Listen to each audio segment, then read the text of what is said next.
Okay, so today we're diving deep into a really iconic figure from the 90s, someone whose fame was just uh, completely built around a very specific, almost engineered look. Wendy Whoppers. Right. A fascinating case. Yeah. And our listeners sent over a bunch of sources, really interesting stuff about her life, her career. They were curious how someone could, you know, blow up so big, get on mainstream TV even, Mm-hmm. with a film career that was, what, maybe 3 years long? Tops. Barely, yeah. It was incredibly compressed. So that's our mission, really, to unpack how that happened, the planning, the physical reality behind it, and how she just saturated the market. It's more than just a bio, it feels Oh, like. definitely. It's like dissecting a calculated persona. Exactly. And what really jumps out from these sources, as you said, it's the level of detail. It's remarkable, isn't it? We're not just talking dates and movies. We've got like weights before and after, exact surgical specs, even her grades in high school. Yeah. It lets you build this picture of someone who approached this maybe extreme path with a very technical mindset, almost scientific. It does feel that way, that methodical approach. So we're going to trace that whole arc from, honor roll student in St. Louis, training to be a lab tech, Wild. all the way to understanding the 3000cc reality that defined her, the chemistry, the engineering. It's all part of the story. Absolutely crucial. Okay, let's set the scene then. The basics. Born August 13th, 1970, St. Louis, Missouri. Caucasian. Standard stuff. Right, but the sources add quite a bit more color to that pre-fame life. Yeah, what stood out to you there? Well, you mentioned the honor roll thing, middle child. It seems disciplined, right? And before any adult work, she was actually training as a laboratory technician. A lab tech. That's the detail that always gets me. I know. And supporting herself through college waiting tables, doing product demos, the sources mentioned, like demonstrating popcorn makers in stores. Popcorn demos to Wendy Whoppers. That's quite a leap. It really is. That contrast is striking. You've got this precise technical mind, Yeah. and then the sudden pivot into an industry that's, well, often seen as the opposite. Did the sources give any clues about why she pivoted so hard? Was it just money? They don't spell it out with a direct quote like, I needed cash, but the timing is highly suggestive. She started dancing professionally literally the moment she turned 18. Right. That switch from lab training and popcorn demos to headlining strip clubs feels very immediate, very total. Suggests a strong motivator, likely financial. And she wasn't just dipping her toes in. The sources say she started building a name pretty fast, initially using aliases like April or Lacey. Before landing on Wendy Whoppers. And there was also that nickname Tommy Tatas, or Tommy Tatas, apparently from the club circuit days. Tommy Talk. Okay. Yeah. So she was making waves as a dancer even before the films. Oh, absolutely. Not just locally. She was touring nationally as a headliner. The sources even mention her placing 6th in the Miss Nude Galaxy contest. 6th place. Okay. So she already had some recognition, some market value. Exactly. That early dancing career established the demand for her look, even before it reached its final, most extreme form. It kind of set the stage for the big transformation. Right. Which brings us to the core of the phenomena, the physical change. Because dancing success wasn't quite enough, it seems. She needed that one defining thing. The visual signature. Yeah. And the sources confirm her natural size was 34B. Pretty average. Totally average. And then over the next few years, starting around 1989, came this complete physical overhaul. 4 separate operations. 4. So it wasn't just one big decision. It was a process, an escalator. A very deliberate series of procedures. Yeah, and the technical detail the sources have on that final stage. It's fascinating. Does that precision maybe hint at her own involvement in the planning, given that lab tech background? It really makes you wonder, doesn't it? Because the sources are so specific, they document the final implants as double lumen or double lumen. Double lumen. Okay, break that down. Why was that specific tech important? Well, basically, it was a way to get massive volume, especially back then in the early 90s. Think of it like a bag inside another bag. Okay.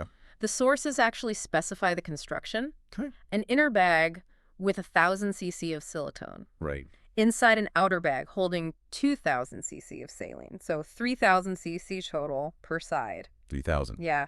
You probably couldn't safely achieve that kind of extreme size with just silicone or just saline back then. This combo was the solution. And that combination resulted in those almost unbelievable measurements, ADHH 2134. Exactly. Physically radical. Just to give you, the listeners, some perspective on 3,000 cc's. Yeah. That's like, what, 3 big soda bottles? Roughly, yeah, per side. Per side. It's just an enormous amount of engineered volume. And the sources even quantify the physical impact. This detail is amazing. She apparently made 93 pounds before the surgery started. 93 pounds. Tiny frame. Right.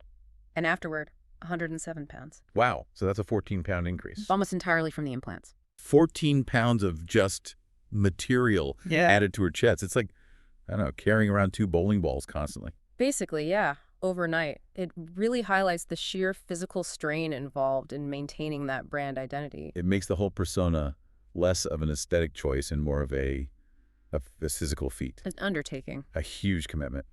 And, as the sources note, since she retired from films, she did have reduction surgery, recognizing that size probably wasn't sustainable long term. Right. Her current measurements are cited as 38, 21, 34, much smaller. So that ADHH size was definitely a temporary strategic choice for market impact. Okay, so the transformation is complete, the brand is established, and the career shift is immediate. Let's talk about that peak era. Yeah. Super short, like 1992 to maybe 94. Roughly, yeah. That's when the hardcore film career really exploded. She started right around 1992. And the output. It's kind of staggering for such a short time. Most sources say 120 films, though some say 70 or 77. Even the lower number, say 70 films in 2 or 3 years, that is an intense pace. Why so fast?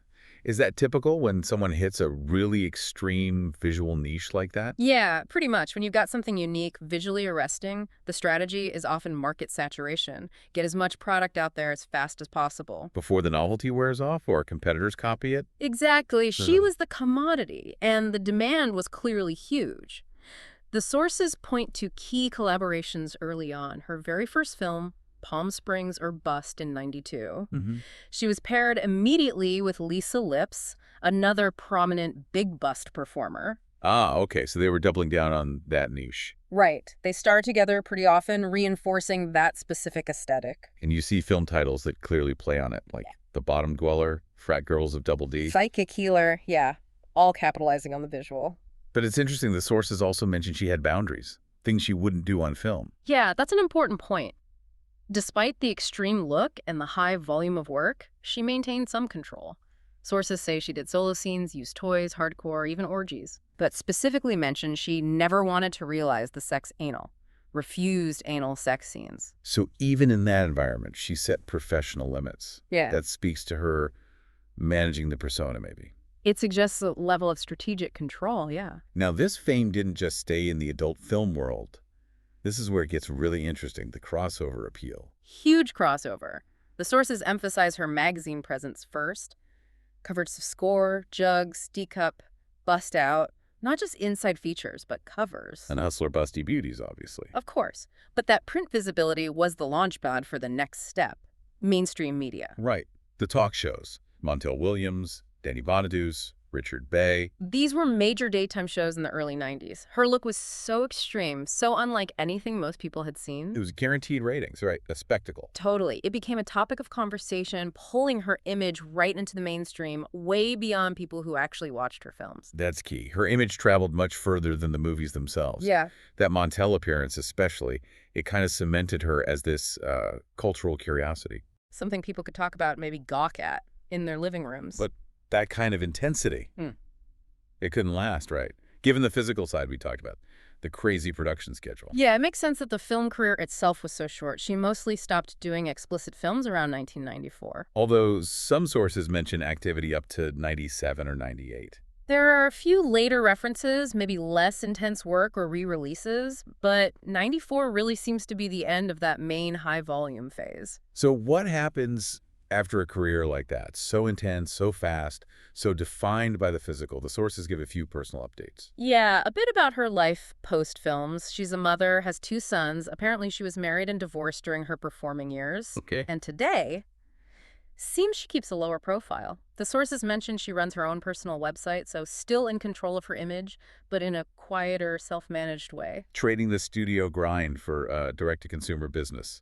Makes sense. Seems like it. Now, before we wrap up, there's one little detail in the sources that I found kind of funny, but also revealing about how fame spread back then. Oh, yeah. What's that? The spelling. Yeah. The sources actually note how often her stage name was misspelled. Huh. Right. That's a great point. Wanda Whopper, Wendy Whooper. Yeah, Wendy Whopper. Who is Wanda's Whopper? All these variations. It's such a product of its time, isn't it? Pre-Google dominance, fame spreading by word of mouth, maybe seeing a grainy image somewhere. Exactly. People heard the name, it sounded simple, kind of catchy, and they just guessed at the spelling. It shows the fame was almost outrunning the official record keeping. Just raw, early 90s visual shock going viral before viral was really a thing. That's a perfect way to put it. So let's try and synthesize this. What's the big picture here? We've looked at a career less than 5 years, really. Mm-hmm.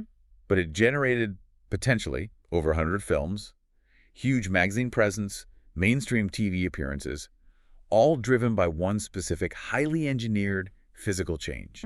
Yeah, I think Wendy Whoppers is just a really sharp case study of how extreme aesthetics were leveraged in the early 90s.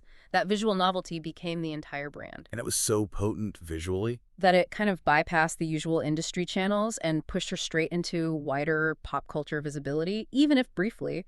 She basically optimized her body for a niche market, and that very optimization became her ticket to mainstream attention. Okay, so here's a final thought for you to chew on as you go about your day. We know she started out training to be a laboratory technician, focus on precision, on volumes, maybe chemical stability, that kind of thing. Right, that methodical mindset. So think about the super specific way her implants were described. The double lumen, the 1,000 cc of silicone inside 2,000 cc of saline. Does that almost scientific level of detail suggest anything? Was she approaching this extreme physical transformation with its same kind of, I don't know, calculated precision she might have used in a lab, viewing her own body as something to be professionally engineered for maximum impact, maximum return? Engineering the self for the market. That's definitely something to mull over.